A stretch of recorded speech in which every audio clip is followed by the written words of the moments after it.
मैले लालबाबु पण्डितलाई अस्ति मन्त्री हुने बित्तिकै on the spot red hand घुस खायो भने स्वत अवकाश हुने लेख्नु भनेर निर्वाचन आयोगको लेटर प्याडमा लेखेर पठाएको छ यार। फेसबुकमा पनि छ त। जसले अन द स्पोट घुस खायो, अख्तियारबाट नोट प्रमाणित गरेर ल्यायो, उसलाई के अब गरुड पुराण सुनाउनलाई राख्ने हो?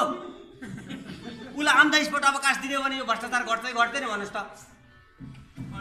कति अप्ठ्यारो छ। तपाईँ अख्तियारमा नोट प्रमाणित गर्न पहिला तपाईँ अघिल्लो दिन जानु पर्यो, नोट दिनु पर्यो, त्यसको विवरण लेख्नु पर्यो, उसले प्रमाणित गर्नु पर्यो, अनि त्यो लिएर आउनु पर्यो, फेरि उसको मान्छे ल्याउनु पर्यो, अनि घुसिया कुन चियानघारीमा आउँछ कि कब्रिस्तानमा आउँछ कि चाहिँ 5 स्टार होटलमा आउँछ त्यहाँ बोलाउनु पर्यो, अनि उसको अगाडि नोट दिनु पर्यो, उहाँ बसेर फोटो खिच्नु पर्यो।